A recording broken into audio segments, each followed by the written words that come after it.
नमस्कार, सत श्री अकाल, आदाब। कैसे हैं सभी लोग? आई होप आप सब बढ़िया होंगे, मस्त होंगे, ऑडिट सीख रहे होंगे और सिखा रहे होंगे और आगे बढ़ रहे होंगे द हीलिंग फाइनेंस के साथ। तो आज हम क्या करेंगे? आज का करेंगे हम क्या? Materiality, one of the most important concept in a audit, जिसके बेस पे ही आप ऑडिट करते हो, रिपोर्ट बनाते हो और आगे पब्लिश करते हो मेरे दोस्त। तो आज की जो वीडियो रहेगी ना, बहुत ही खतरनाक रहेगी, खतरनाक, बहुत ही इंपॉर्टेंट रहने वाली है। और ऐसी वीडियो ना पूरे यूट्यूब पे सर्च मार लेना, पूरे यूट्यूब पे नहीं मिलेगा, नहीं मिलेगा। इतना डिटेल, इतना प्रैक्टिकल चीजें रहने वाली है, ठीक है। पूरा जरूर देखना वीडियो दोस्तों, मैं सच बता रहा हूँ। ये वीडियो देख लोगे ना, कोई भी इंटरव्यू हो, कोई भी ऐसी की तैसी, उस इंटरव्यूअर की, मैं कह रहा हूँ उसको इतनी चीजें नहीं पता होगी जितना मैं तुम्हें बता दूंगा। मैं सच बता रहा हूँ आपको। आप पूरी वीडियो देखना जरूर। और अगर देखने के बाद कह रहा हूँ आह और वाह की आवाज आ जाए ना मन में, वाह, मजा आ जाए, तो भैया क्या करना, लाइक जरूर करना दोस्तों, और शेयर और सब्सक्राइब कर लेना, ताकि ये वीडियो ज्यादा से ज्यादा लोगों तक पहुंचे, ठीक है। और अपनी ऑडिट के कंसेप्ट को स्ट्रॉन्ग करें। होता क्या मेटेरियलिटी, किस बेसिस पे ऑडिट चलता है। जितनी जल्दी दोस्त ये पहुंचेंगे ना और समझेंगे लोग, मैं कह रहा हूँ बहुत ईजी रहने वाला है, ठीक है। ये कोई नहीं बताता, कोई नहीं। आप बिग फोर में चल जाना, कहीं भी चल जाओ, कोई इतना डेप्थ नहीं बचाएगा, ठीक है। इतना डेप्थ में कोई नहीं बचाने वाला, ठीक है। तो भैया स्टार्ट करते हैं, ठीक है। हाँ तो भैया स्टार्ट करते हैं। सबसे पहले मटेरियलिटी होता क्या है मेरे दोस्त, क्या होता है? आप क्या समझते हैं मटेरियलिटी? नाम बड़ा खतरनाक है। मटेरियलिटी क्या है?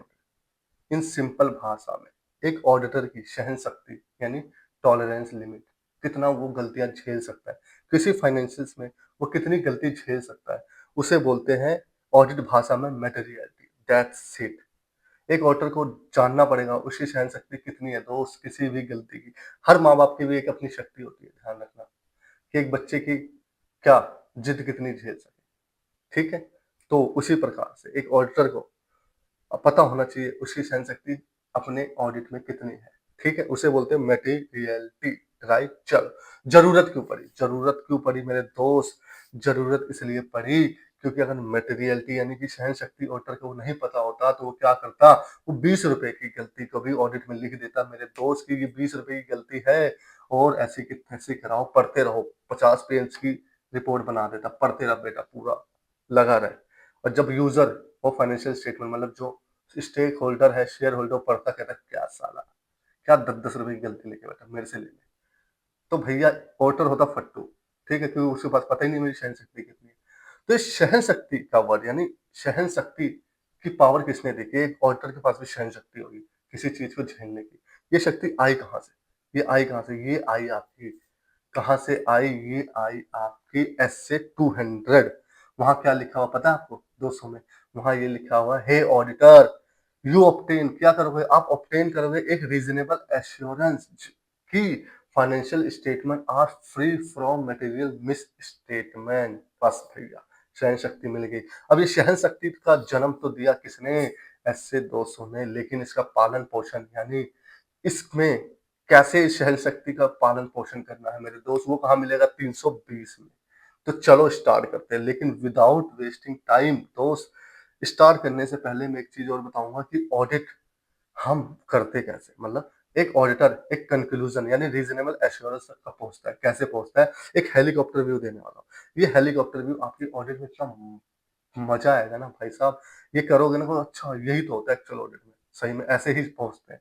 तो एक बार मैं बता देता हूँ हेलीकॉप्टर व्यू, ताकि आपको मटेरियलिटी कंसेप्ट समझने में आसानी हो। और आगे भी अगर वीडियो चाहिए होगी तो बताना, उस पे भी मैं वीडियो बना दूंगा। आप आओ देखते हैं, चलो स्टार्ट करते हैं। देखो, जब हम 320 में आएंगे ना तो हमें मटेरियलिटी मिलेगा कितने टाइप की? 3 टाइप की। क्या क्या क्या क्या? 3 टाइप की। बाप रे, मैं तो 2 ही सुना था। क्या? ओवरऑल और परफॉर्मेंस मटेरियलिटी। अब सुनो तीसरा क्या है, ये देखो, आओ देखते हैं। देखो भैया, देखो क्या लिखा है, ये देखो। यहाँ लिखा है क्या? Type of materiality. क्या लिखा है? Type of materiality. अब देखो मेरे दोस्त, मेरे भाई, सुनो क्या है। पहला है ओवरऑल मटेरियलिटी। क्या है? Overall materiality. Overall materiality. और दूसरा क्या है? Specific lower level materiality. बाप रे बाप, क्यों हिला डाला ना? कौन सी मटेरियलिटी सुनी है? स्पेसिफिक लोअर मटेरियलिटी किसी ने नहीं सुनी। अब सुन भाई सुन, दोनों में क्या फर्क है, सुन ले। कहीं ना कहीं करते हो तुम, लेकिन तो पता ही नहीं है कि होता क्या है। सुनो, ओवरऑल मटेरियलिटी को बोलते हैं हम इन शॉर्ट क्या? क्वांटिटेटिव मटेरियलिटी, ठीक है। और स्पेसिफिक लोअर मटेरियलिटी को क्या बोलते हैं? क्वालिटेटिव। एग्जांपल दूं? 2। ओवरऑल मटेरियलिटी में क्या होता है? डिसाइड होता है एक नंबर, जैसे कि 10 करोड़। 10 करोड़ की शक्ति मेरे पास है, मतलब कि सहनशीलता मेरे पास है, मैं झेल सकता हूँ, टॉलरेंस कर सकता हूँ। उससे ऊपर जाएगा ना तो एक पेन उठाऊंगा, ऑडिट रिपोर्ट को क्या मॉडिफाई करता हूँ, ठीक है? स्पेसिफिक लोअर मटेरियलिटी क्या है? आओ पहले एग्जांपल देता हूँ, पहले ओवरऑल का देता हूँ। एक बच्चा है, आपका बेटा है, ठीक है? उसने अपने खिलौने तोड़ दिए, कोई दिक्कत नहीं, ठीक है? एक छोटा-मोटा घर की बोतलें तोड़ दी, कोई दिक्कत। उसने क्या करा? ऑफिस का लैपटॉप बड़ा, बाप रे बाप! गया ना, सहनशीलता गई आपकी। क्यों? ऑफिस का लैपटॉप है, उसमें डाटा है, वाटा है, फलाना है, ढिमका है। लग गई, अगर बैकअप नहीं आया तो मेरी लग जाएगी। तो मेरी सहनशीलता टूट गई यहाँ, मैं नहीं टॉलरेंस कर सकता। पड़ी चपेट बेटे को एक, ठीक है? तो इसे बोलते हैं ओवरऑल। किस कंटेक्स्ट में हुआ ये? ये हुआ आपके कंटेक्स्ट में क्वालिटेटिव क्वांटिटेटिव। क्यों? क्योंकि लैपटॉप भी महंगा है, ठीक है? और नुकसान कितना हुआ कोई पता नहीं, ठीक है? इसलिए तो ये हो गया। अब स्पेसिफिक लोअर मटेरियलिटी मतलब एसएलएम, ओवरऑल मटेरियलिटी यानी ओएम। ओएम और एसएलएम आगे से बोलूंगा, ठीक है? तो एसएलएम की बात करें तो एसएलएम सुनो बेटा, क्या है एसएलएम? मतलब क्या हुआ? एसएलएम, एसएलएम आपके बच्चे ने आपके जेब से 10 रुपए चुराए। क्या? 10 रुपए, 10 रुपए, मात्र 10 रुपए। क्या मैं मॉडिफाई कर दूं रिपोर्ट को? बताओ। 10 रुपए चुराए मात्र। कितने? 10 रुपए। Yes, no, yes, no, yes, yes. Why? Because दोस्तों, चोरी तो चोरी है, छोटा हो या मोटा। आज चोरी करिए 10 रुपए, कल करेगा बड़ा, कल को बैंक लूट सकता है। इसलिए चोरी है दोस्त, आज ही अपने बच्चे को सुधारना पड़ेगा। इसलिए चोरी को पकड़ोगे। दूसरा, बच्चा गया बाहर या ड्रिंक करके आया, उसने झूठ बोला। झूठ बोलना इज ऑल्सो मटेरियल क्वालिटेटिव। इसलिए इसको बोलते हैं क्या? क्वालिटेटिव। क्वालिटी वाले में स्टेटमेंट को बोलते हैं एसएलएम। और यहाँ बोलते हैं ओएम यानी क्वांटिटी, यानी मात्रा वाली, यानी मात्रा यानी लिमिट, ठीक है? मात्रा वाली चीजों को बोलते हैं हम क्या? Overall materiality. यहाँ ओवरऑल मटेरियल यानी किसी अमाउंट से ऊपर या तो क्वालिफाई कर दूंगा रिपोर्ट, यानी मॉडिफाई कर दूंगा। यहाँ अगर अमाउंट बेशक से इससे नीचे अमाउंट से, बट क्वालिटी है, फ्रॉड चल रहा है कंपनी में, राइट? डिस्क्लोजर्स नहीं दिए अकाउंटिंग पॉलिसी के, ठीक है? रिलेटेड पार्टी डिस्क्लोजर नहीं दिए, सेगमेंट रिपोर्टिंग नहीं दी, ठीक है? और भी चीजें आगे बताऊंगा जब मैं प्रैक्टिकली कराऊंगा, ठीक है? अभी तो दोस्त ये तो शुरुआत है, ठीक है? चलो, ये दोनों किस पे डिपेंडेंट होते हैं? रिस्क ऑफ मटेरियल मिसस्टेटमेंट में। किस पे? Risk of material misstatement. ये आपको बताऊंगा मैं, ठीक है? प्रैक्टिकली जब कराऊंगा, राइट? चलो, अब तीसरी मटेरियलिटी कौन सी? परफॉर्मेंस मटेरियलिटी, ठीक है? और ये क्लियरली ट्राइबल थ्रेशोल्ड, ये मटेरियलिटी नहीं, ये थ्रेशोल्ड, ठीक है? इसलिए मटेरियलिटी कितनी है? 3। ओवरऑल मटेरियलिटी, एसएलएम मटेरियलिटी, तीसरा पीएम परफॉर्मेंस मटेरियलिटी। अब परफॉर्मेंस मटेरियलिटी क्या होती है मेरे दोस्त? किसी को नहीं पता होगा, हिल जाओगे सुन के। क्या है परफॉर्मेंस? जैसे नाम में ही परफॉर्मेंस है मेरे दोस्त। मतलब क्या? मतलब आपको पता है मेरा ओवरऑल मटेरियलिटी मतलब मेरी सहनशीलता, जहां तक मैं सहन करूंगा, वो तो पता है मेरे को कितना है, दोनों तरह से, ठीक है? एसएलएम में, ओएम में निकाल लिया। लेकिन दोस्त, यहाँ पहुंचू कैसे? मैं अपनी शक्ति तक पहुंचू कैसे? मतलब मेरी सहनशीलता इतनी है 10 करोड़ की, तो मैं 10 करोड़ पहुंचू कैसे? उसके लिए मुझे कुछ परफॉर्म तो करना पड़ेगा बैलेंस शीट में। तो क्या परफॉर्म करोगे? तो परफॉर्मेंस मटेरियलिटी मतलब वो अमाउंट जब निकालोगे, बताऊंगा प्रैक्टिकली। सपोज करो 10 करोड़ था और यहाँ निकाला 75%, यानी 7.5 करोड़ के ऊपर वाले जितने भी बैलेंस शीट के हेड है, जैसे revenue, other expense, employee benefit हो गया, डेप्रिसिएशन हो गया, अदर एक्सपेंस हो गया, इस परचेज और स्टॉक इन ट्रेड हो गया, चेंज इन इन्वेंट्री, जो भी आपके 7.5 करोड़ से ऊपर वाली चीज हेड होंगे ना, सबका परफॉर्म करोगे। क्या? टीओडी, इन डिटेल चेक करोगे, डिटेल, समझ गए? और उसके नीचे वाले क्या करोगे? उसके नीचे वालों को आप डिटेल चेक करने की जरूरत नहीं होती। उसमें आप एक क्या एनालिटिकल प्रोसीजर परफॉर्म कर लो, कुछ भी सफिशिएंट एविडेंस ले लो, ज्यादा डिटेल जाने की जरूरत नहीं। सपोज करो एक फाइनेंस कोर्स तो 50 रुपए की है, तो क्या 50 रुपए इन डिटेल परफॉर्म करोगे? नहीं ना। तो बस इसलिए performance materiality means working materiality. इसको बोलते हैं वर्किंग मटेरियलिटी। ये बहुत हेल्प करता है ऑडिटर को एक अपने कहाँ पहुंचने के लिए? मटेरियलिटी पर पहुंचने के लिए ओवरऑल। क्योंकि आपको ओवरऑल पहुंचने की गलती निकालने के लिए, गलती किस एरिया में है, वो कहाँ से आइडेंटिफाई करोगे? पीएम से। पीएम आपका अगर ज्यादा है, तो जो जोन सा एरिया ज्यादा है पीएम से, वो उस पे आप क्या डिटेल ऑडिट प्रोसीजर परफॉर्म करोगे, राइट? राइट, चलो। सीटीटी मतलब क्या? क्लियरली ट्राइबल थ्रेशोल्ड, वो स्टेटमेंट जो ऑडिटर के निगाहों में कुछ नहीं है, मैंने कुछ नहीं देखा, गलत है, बिल्कुल कम है, मतलब ना के बराबर, एक चीटी के बराबर, ठीक है? एक बच्चे ने मान लो 5 रुपए का खिलौना तोड़ दिया, किसी काम का नहीं, ठीक है? चलो, जैसे ही परफॉर्मेंस मटेरियलिटी आपने निकाला, आपने हेड आइडेंटिफाई करे, उसके बाद जिस हेड में पीएम से ऊपर वाले लेवल आ गया, हेड कवर कर गया, अभी प्रैक्टिकली बताऊँगा, तो उसमें आप क्या करोगे, सैंपल सेलेक्ट करोगे। ये सैंपल सेलेक्ट करोगे 530 के हिसाब से। सैंपल कहाँ से सेलेक्ट करोगे, इसकी वीडियो मैंने डाली है, कैसे निकालते हैं सैंपल। आप ज़रूर जाके देखो, बहुत बढ़िया, बहुत इन डिटेल है मेरे दोस्त। आह! और वाक़ई आवाज़ ना आए ना वहाँ भी तो बोलना, जाके देख लो अभी, छोड़ दो ये वीडियो, छोड़नी है तो, ठीक है? उसके बाद जब सैंपल सेलेक्ट होता है तो क्या करते हो आप, टेस्ट ऑफ डिटेल, क्या करते हो, टेस्ट ऑफ डिटेल 330 में, क्या करते हो, टेस्ट ऑफ डिटेल 330 में। मतलब जब आपने सैंपल सैंपल निकाला, सैंपल भेजा क्लाइंट को, सैंपल आया, उसकी चेकिंग शुरू कर दी सारी। अब चेकिंग शुरू करी, उसमें गलतियाँ निकलेगी। अब गलतियाँ निकली तो उसको बोलते हैं मिस स्टेटमेंट, 450 में। वो गलती कौन-सी छोड़ दोगे अदर देन जो सीटीटी से बिलो है ना, जो आपने गलती नहीं, वो छोड़ के बाकी सबको आपको लेना है। किस लेना है? क्या करना है, उसको डॉक्यूमेंट करना है कॉपी में, जो नोट पेन मिलता है ना ऑफिस की तरफ से, उसमें लिखना होता है गलतियाँ, ठीक है? ये गलती लिखोगे अदर देन सीटीटी वाली। उसके बाद उसको कैटेगराइज़िंग करोगे, गलती कौन-सी गलती कैसी है, कौन-सी गलती कैसी है, छोटी है, बड़ी है। जैसे क्वालिटेटिव मिसस्टेटमेंट और क्वालिटेटिव, ये हो गया क्वांटिटेटिव, ठीक है? अब क्वांटिटेटिव वाली कौन-सी होगी? Factual misstatement. फैक्चुअल मतलब जो आपने टीओडी करा ना, उस बेसिस पे जो आपको मिसस्टेटमेंट मिला। Actual misstatement is a factual misstatement. Judgemental misstatement मतलब जैसे कि एक्चुअली वैल्यूएशन है, ऑडिटर ने दिया, ऑडिटर और मैनेजमेंट का वैल्यूएशन का गैप, उसे बोलते हैं क्या? जजमेंटल। समझ गए? जैसे एक्चुअरियल वैल्यूएशन में किया 1 लाख रुपए, मेरे हिसाब से 60,000 होना चाहिए, तो 40,000 इज़ ए क्या? Judgemental misstatement. प्रोजेक्टिव मतलब अगर फैक्चुअल को हम पूरे पॉपुलेशन पे लगा दें, रेसिप्रोकल करके, तो वो प्रोजेक्टिव मिसस्टेटमेंट कहलाता है, ठीक है? अब क्वांटिटेटिव, जैसे मैंने ऊपर बताया था आपको, डिस्क्लोज़र इज़ ए क्वांटिटेटिव। कोई कंपनी डिस्क्लोज़र भूल गई, दैट इज़ ए क्वांटिटेटिव। यहाँ भी मैं ऑडिट रिपोर्ट को मॉडिफाई करूँगा। इनएप्रोप्रिएट अकाउंटिंग पॉलिसी, ठीक है? फ्रॉड है, बैलेंस शीट मिसक्लासिफिकेशन है, प्रायर पीरियड आइटम है, ये सारे क्वालिटेटिव में आते हैं, ठीक है? अब जो भी गलती है, तो क्या करें हम? बताओ?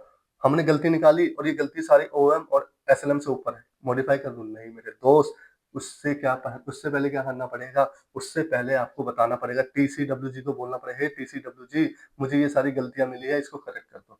अगर उसने करेक्ट कर दिया, उसने करेक्ट करके ओएम और एसएलएम से नीचे ले आया, तो मैं अप्लाई करूँगा एसए 700, अनमॉडिफाइड रिपोर्ट 700, एवं पैरा दे दूँगा, ठीक है? मतलब मॉडिफाई नहीं करूँगा रिपोर्ट को। अगर वो करेक्ट करता है, लेकिन वो उतना नहीं करेक्ट करता कि मेरे सहनशीलता से कम आ जाए। उसने उतना करेक्ट किया कि मेरी सहनशीलता से ऊपर ही है, कोई फ़ायदा नहीं। तो मेरी सहनशीलता से ऊपर है, तो मैं एसए 705 यानी मॉडिफाई कर दूँगा रिपोर्ट, और सारे प्रोसेस का क्या करूँगा, अगर मैं कोई भी रिपोर्ट ड्राफ्ट करता हूँ, उसके लिए सफिशिएंट एप्रोप्रिएट ऑडिट एविडेंस होना ज़रूरी है, राइट? और पूरे प्रोसेस को मैं क्या करूँगा, डॉक्यूमेंट करूँगा, ठीक है? ये था मेरा हेलीकॉप्टर व्यू, ठीक है? थोड़ी बड़ी वीडियो होगी दोस्त, लेकिन देखना ज़रूर, एक बार इन्वेस्टमेंट करना, ठीक है? तो इतना समझ आ गया? ये पूरा हेलीकॉप्टर व्यू है, जो कि ऑडिट ऐसे चलती है, और भी अदर ऐसे भी लगता है, लेकिन इसमें आपका कवर है। आप जब ये सारा प्रोसीजर परफॉर्म करें, अपने आप कवर हो जाएगा सारे एसेस, अपने आप ही इंटर कनेक्टेड है सारे एसेस, अपने आप कर लोगे, ठीक है? तो हेलीकॉप्टर व्यू कंप्लीट हो गया। अब देखो, इसको मैंने 3 फेसेस में बाँटा। ग्रीन वाले फेस पता है क्या है? ये मैंने आज वीडियो बना रहा हूँ, ठीक है? और एक सैंपल वाला है, ये मैंने डाल चुका हूँ। तो इसकी वीडियो कंप्लीट है। अगर आप बोलोगे जो सेकंड फेस, यानी कि ये ब्लू कलर में जितने भी आ रहे हैं सेकंड फेस, आप बोलोगे कमेंट में, तो मैं आपको सेकंड फेस की वीडियो बना दूँगा। ऑल्दो मैं इसका क्या पीडीएफ मैं आपको शेयर कर दूँगा टेलीग्राम पे, ठीक है? थर्ड फेज भी बड़े मज़ेदार है। आप बोलोगे तो एक कमेंट करना ज़रूर, ठीक है? तो मैं इसपे वीडियो बना दूँगा, राइट? चलो, चलते हैं नेक्स्ट। नेक्स्ट चलते हैं। ये देखो, व्हाई नीड मटेरियलिटी। देखो 200 मटेरियलिटी की जरूरत क्यों पड़ी? आपको जैसे मैंने इंट्रोडक्शन में दिया था कि 700 ने बोला, क्या बोला है मेरे भाई? बोला ऑब्टेन कर ले रीजनेबल एश्योरेंस कि financial statement are free from material misstatement मेरे दोस्त। क्योंकि 700 ने बोल दिया कि बेटा ले, ऑल्टर मैं तेरे को बचा देता हूँ झंझट से। तो सिर्फ मटेरियल पे फोकस करियो। अगर चीजें मटेरियल से ऊपर है, यानी तेरी सहनशीलता से ऊपर है, तो ही मॉडिफाई करनी है, वरना छोड़ दियो, ठीक है? अगर ऐसा है, इन ऑल मटेरियल एक्सपेक्ट में as per applicable reporting framework, ठीक है? ऐसे 200 ने बोला है। इसलिए हमें मटेरियलिटी की जरूरत पड़ती है। अगर कोई ऑडिटर ना विदाउट मटेरियलिटी काम करता है, तो यानी वो कंप्लायंस नहीं कर रहा है ऐसे 200 का। तो ध्यान रखना, materiality is a very important working paper. ये आपके वर्किंग पेपर में होना बहुत जरूरी है, वरना नफरा आएगा, फेल देगा तुम, ठीक है? चलो आइए, अब एक बात बताओ, मुझे सहनशीलता, और इसने पावर दे दी सहनशीलता होनी चाहिए। अब यार कैसे निकालूँ? क्या मैं ₹10 की सहनशीलता निकालूँ, 1000 की निकालूँ, 5? नहीं, सुनो, सहनशीलता निकालनी है किसकी? ओएम और एसएलएम की। तो उसके लिए 3 चीज़ें होनी चाहिए। पहला, चूज़िंग एप्रोप्रिएट बेंचमार्क। पहले ऑडिटर को डिसाइड करना पड़ेगा। हे ऑडिटर, तुझे अगर अपना सहनशक्ति पता करना है, क्या पता करना है? सहनशक्ति पता करना है, तो क्या करेंगे? 320 में जाएँगे। 320 कहता है, हे ऑडिटर, तू अपनी सहनशक्ति कैसे करेगा? जैसे हनुमान जी ने कहा था ना, याद दिलाया था, है ना? उसको पूरी अपनी शक्ति याद है, तो उसने बोला कैसे निकालेगा अपनी सहनशक्ति? तो बोला पहले तो एप्रोप्रिएट बेंचमार्क, बेंचमार्क ढूँढ। कहाँ से? पड़ोस से? नहीं, फाइनेंशियल स्टेटमेंट से बेंचमार्क ढूँढ। तो क्या बेंचमार्क लेगा अपनी सहनशक्ति बनाने के लिए? पहला। दूसरा, एक डिटरमाइन करेगा लेवल। लेवल क्या लिखेगा? या स्लैब रेट ले ले या परसेंटेज, जनरली परसेंटेज यूज़ होता है, स्लैब रेट यूज़ नहीं होता। तो बोला तू कुछ भी ले ले, चाहे अपने हिसाब से एड हॉक नंबर ले लियो बेंचमार्क का, या तू स्लैब रेट ले लियो जैसे इनकम टैक्स में लगता है, या तो percentage, generally 99.999% CA firm method follow करती है जो मैंने दिया परसेंटेज वाला, ठीक है? या परसेंट। तीसरा, जस्टिफाई कर लियो कि वो तूने अप्रोप्रिएट बेंचमार्क और परसेंटेज क्यों लिया, ठीक है? अब मैं बताता हूँ क्यों होता है। अब कैसे सेलेक्ट करते हैं आओ बताता हूँ मैं कैसे। अप्रोप्रिएट बेंचमार्क, कौन सा बेंचमार्क सेलेक्ट करूँ? कैसे? सुनो, सबसे पहले 2 चीज़ें ध्यान रखनी पड़ती है। पहला, एक तो जो भी बेंचमार्क सेलेक्ट करो वो कंसिस्टेंट होना चाहिए। ये नहीं आज लॉस है, अगले दिन सीधा प्रॉफिट है, अगले साल, वो नहीं चलेगा, ठीक है? दूसरा, अगर ऐसा है तो आपको एवरेज लेना पड़ेगा, यानी कंसिस्टेंट करना पड़ेगा, ठीक है? दूसरा, परसेंटेज। परसेंटेज कैसे लेना है? परसेंटेज जो लोगे आप based on risk of material misstatement के हिसाब से लोगे, ये मैं आगे बताऊँगा। हमेशा मटेरियलिटी और आरओएम का इनवर्स रिलेशन होता है, इनवर्स टाका बराबर। अगर किसी कंपनी का आरओएम हाई है तो ओएम नीचे रहेगा, ठीक है? किसी का ये अच्छा है तो ये ऊपर रहेगा ओएम, ठीक है? आरओएम अगर लो है तो ओएम ऊपर रहेगा, ठीक है? अब सुनो, प्रॉफिट बिफोर टैक्स। क्या? Profit before tax, profit before tax. मैं प्रॉफिट बिफोर टैक्स लेना चाहता हूँ, कौन ले सकता है ये जल्दी प्रॉफिट बिफोर टैक्स? कौन लेगा? देखो, ओनर मैनेज कंपनी, मतलब एक प्राइवेट कंपनी जिसमें 100% सब्सिडी मैं और मेरी वाइफ है, तो मेरा फोकस किस पे रहेगा बताओ? बताओ, अगर मैं एज़ एन ऑडिटर हूँ, मैं अभी ये बताता, 1 मिनट, मैं ये बताता एप्रोप्रिएट बेंचमार्क कैसे लेते हैं। एक तो पहला होता है कि कंसिस्टेंट होना चाहिए, दूसरा यूज़र ऑफ फाइनेंशियल स्टेटमेंट, मतलब यूज़र ऑफ फाइनेंशियल स्टेटमेंट किस पे फोकस करते हैं, यानी कि स्टेक होल्डर किस पे फोकस करते हैं। पहला कंसिस्टेंट, दूसरा यूज़र ऑफ फाइनेंशियल स्टेटमेंट। अब प्रॉफिट बिफोर टैक्स कौन फोकस करेगा बताओ? कौन प्रॉफिट लालची कौन होगा? कौन होगा? प्राइवेट कंपनी वाले लालची होंगे, क्योंकि उसका मोटिव ही यही होता है प्रॉफिट देखना। तो कंसिस्टेंट होना चाहिए पहला, दूसरा लाला कंपनी होनी चाहिए, यानी प्राइवेट कंपनी होनी चाहिए। दूसरा बेंचमार्क कौन यूज़ कर सकता है? टोटल टर्नओवर और इनकम कौन यूज़ करेगा? जनरली ये पब्लिक कंपनी करती है टर्नओवर, क्योंकि पब्लिक कंपनी का इंटरेस्ट होता है रेवेन्यू पे, ठीक है? क्या होता है? पब्लिक और प्राइवेट दोनों कर सकते हैं। प्राइवेट वाले जिसमें कुछ हिस्सा पब्लिक को भी है, यानी अदर देन फैमिली मेंबर है, ठीक है? टोटल एक्सपेंस, टोटल एक्सपेंस कौन सी यूज़ करेगा? NGO trust. क्यों? एनजीओ ट्रस्ट क्यों यूज़ करेगी? एक बात बताओ, मैं एनजीओ चलाता हूँ, मेरा किस पे फोकस रहेगा? मैं कोई पैसा कमाने में तो फोकस हो ही नहीं भाई, मैं प्रॉफिट क्या करूँगा? क्योंकि मेरा पर्पस ही एनजीओ है ना? तो मेरा फोकस रहेगा खर्चे पे। क्यों? मेरा खर्चा मोर कंसिस्टेंट होगा, क्योंकि जो भी एनजीओ में नंबर ऑफ एम्प्लॉयी फिक्स होंगे, खर्चा फिक्स होगा सेम टू सेम, ठीक है? मेरे को डोनेशन आएगा, रेवेन्यू बिल्कुल नहीं ले सकते। क्यों? क्योंकि डोनेशन हो सकता है किसी साल ज़्यादा है, किसी साल कम है, तो मैं डोनेशन बिल्कुल नहीं ले सकता, राइट? तो डोनेशन तो ले ही नहीं सकता मैं, यानी कि इनकम में ले ही नहीं सकता। तो total expense is a more consistent, और यूजर ऑफ फाइनेंशियल स्टेटमेंट वाले भी क्या करेंगे? इसी को फोकस करेंगे। क्यों? क्योंकि भैया एक्सपेंस का मुद्दा है ना, मैं एनजीओ चला रहा हूँ तो मैं देखूँ ना खर्चा कितना कंट्रोल कर रहे हैं, कितना नहीं कर रहे। टोटल इक्विटी कौन देखेगा? स्टार्टअप कंपनी वाले। बिल्कुल भाई साहब, मैं स्टार्टअप खोल रहा हूँ, मैंने टोटल पैसा कितना इन्वेस्ट किया, क्या वो पैसा सही है, खतरे में तो नहीं है? मैं उस पे फोकस करूंगा। नेट एसेट, इन्वेस्टमेंट कंपनी वाले, ठीक है? इबीटा, जैसे इबीटा कौन करेगा? Substantial finance cost. किसी कंपनी में इतना लोन ले रखा है कि साले का प्रॉफिट बनता तो है, लेकिन जैसे इंटरेस्ट चार्ज करते हो लॉस बन जाता है। तो उस केस में हम क्या लेंगे? इबिटा। अब सोचो ना, किसी कंपनी में इतना लोन ले रखा है कि बेचारा प्रॉफिट कमाता तो है 10 करोड़, लेकिन उसको साला 11 करोड़ का उसका फाइनेंस कॉस्ट है, 1 करोड़ का लॉस हो जाता है। तो इसलिए अगर आपको निकालना है तो इबिटा भी ले सकते हो। अब लेवल परसेंटेज क्या ले? 5 से 10% का रेंज होता है। ये हर फर्म का अपना-अपना होता है, ध्यान रखना। ये मेरा अपना नहीं, हर फर्म कोई 5 से 6, 5 से वो अपना होता है। लेकिन हायर लोअर जो लेते हैं ना, ये 5% और 10%, 5 लेना है 10, ये डिपेंड करता है रिस्क ऑफ मटेरियल मिस्टेकमेंट।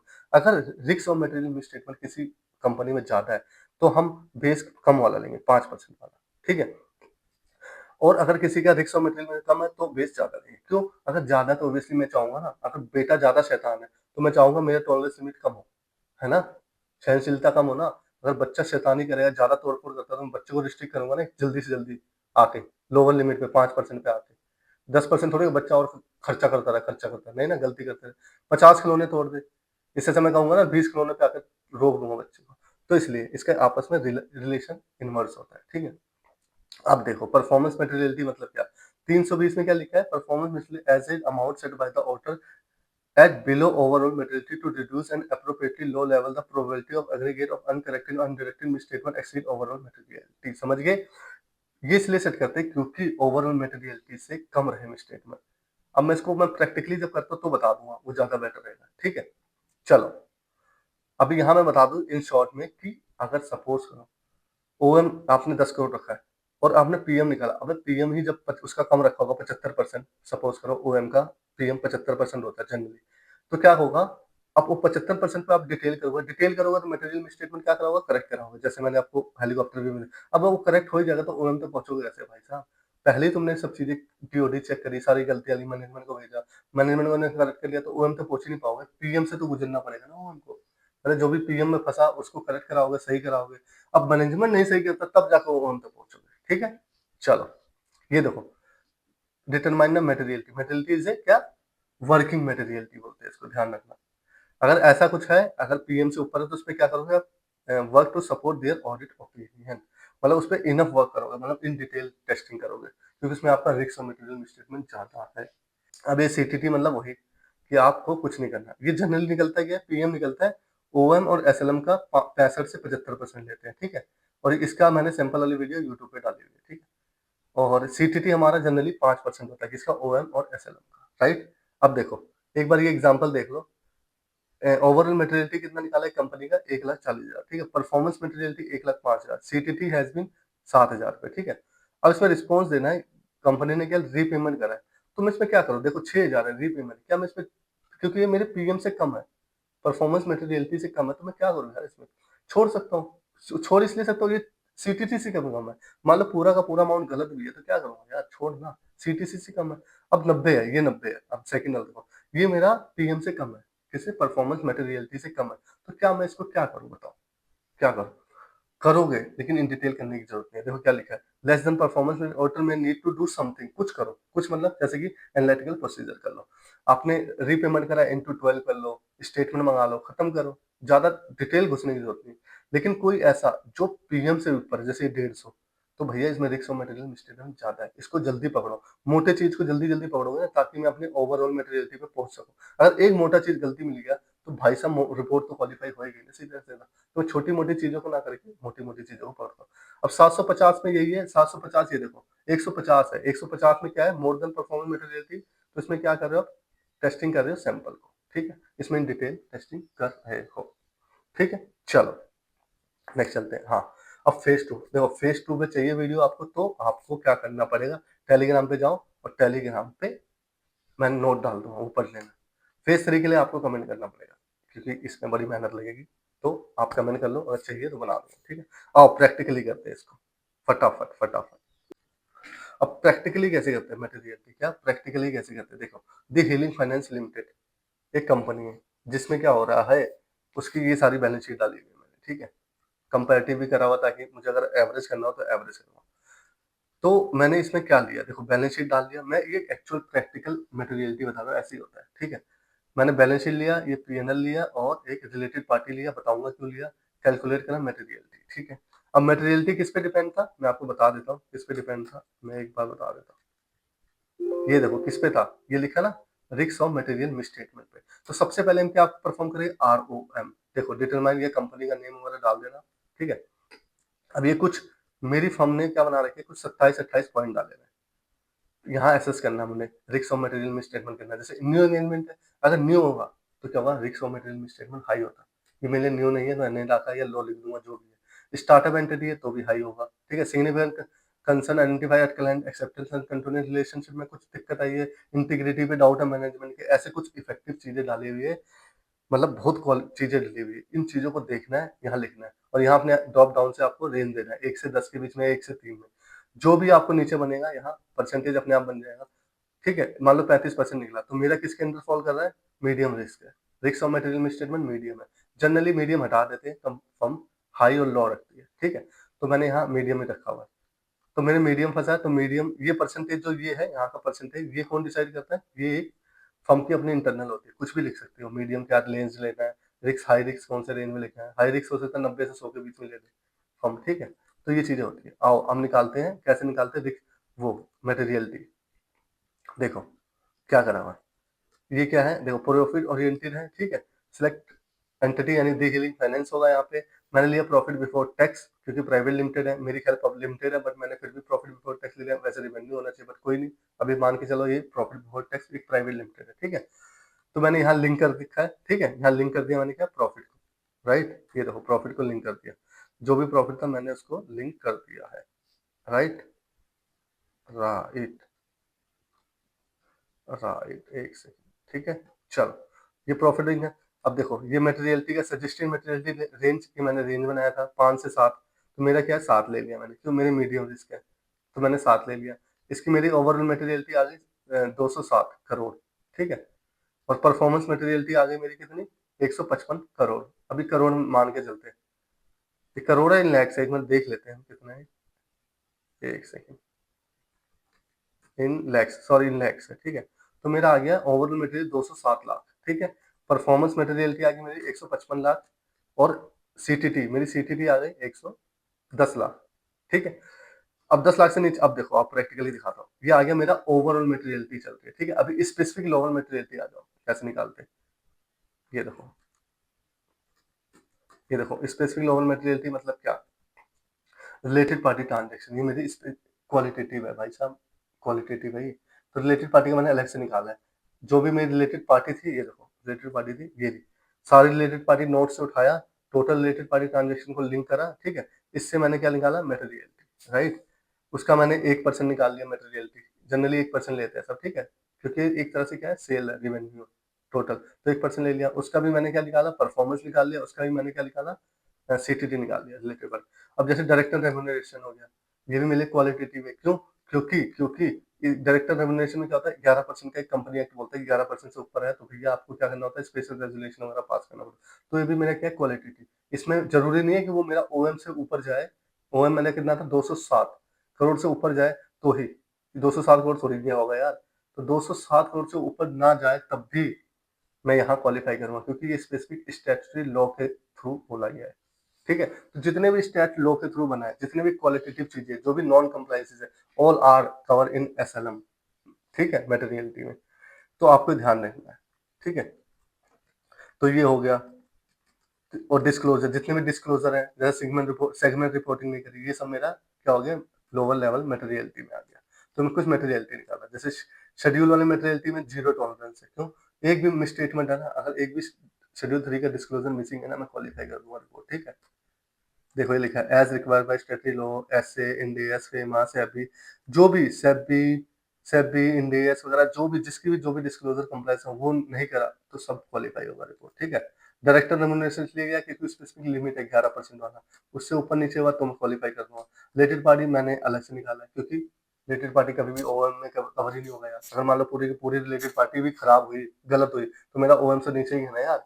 मान लो 100 करोड़ की कंपनी है, मेरा ओएम निकला 10 करोड़, भाई 2 करोड़ की रिलेटेड पार्टी रेवेन्यू है यार, 2 करोड़ तो मेरे लिए मटेरियल है, 2 करोड़ फेक हुआ तो 10 करोड़ से तो कम ही है ना, मेरा ओएम से तो कम ही है 2 करोड़, तो इसलिए इसका स्पेसिफिक निकालते हैं मटेरियल, ठीक है?